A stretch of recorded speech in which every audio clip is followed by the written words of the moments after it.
everyone, welcome back to Sunny Live Show and thank you so much guys for tuning in. Well guys, I'm back again with them Mzansi Soap Stories and namhlanje sikhuluma ke ngomkhokha. Well guys, hayi bakithi yabona ke makuthiwa nje khona umuntu ongafundi isifundo kukhulunywa ngoMamZobe. Ngizombe eceleni ke nje uNdlovu ngoba akalwazi ulaka lukaMvelase, akalwazi. uMamZobe guys wakwamuka olwandle wangatholakala for days engaziwe waze waqhamuka uSiphamandla wamkhipha. Kodwa ke usekhohliwe guys, uMamZobe usekhohliwe ngempela umuntu ogcina ke ongadelela umthembu uMamZobe. Angisayiphathi ke guys kaDifa wenkosi umnyeni wakhe osemxolele over and over, kodwa hayi bakithi kunhlanga ke zimuka nomoya. uMamZobe nje ayisengidelile ukuthi ngeke azashintshe guys, lento ngathi vele ivuke kuyena ngaphakathi.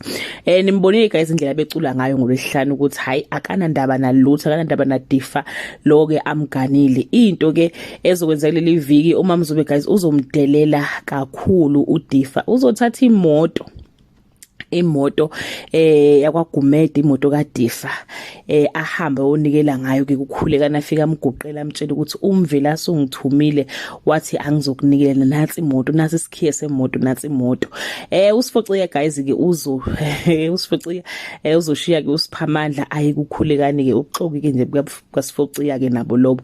Kanti ke uNomkhosi uzoqhubeka ke abe yimpethu emndenini, adelela uMabuse athi wazalwa ngaphansi kwesiqalekiso uma wakhe walala ke nendoda kadade wabo kwasekuzalwa yena. Hayi guys amahliphi ngempela akulungi lutho, akuhlangani lutho. Asilindele ke guys uMvelase ukuthi mhlambe ke yabo uzolungisa lenkila etheka ke siyibona eqala lapha kuphithene yonke into, akukho nje okulungayo. uManzimande ngapha naye guys bathi uzoncipha emzimbeni ngenxa ukuthi akasadli ke, ufuna uyathandaza, ufuna ukuthi izingane zakhe ke zibe sendaweni eright ke, zibe right ke zo2 kuphela. Sonke lesa siphithiphithi esenzeka lapha nasesijabulise ke oNdlovu ngaphela. oNdlovu bajabule ngoba uyazi ukuthi ke uzoba insile kamkhulu lomusha ke manje guys. Hayi asazi impela, sesilinde yena impela uMvelase ukuthi hayibo akaqhamuke phela azoyilamula nakho libhubha. Esifo uMamZobe hayi shem, ngicela ukuthi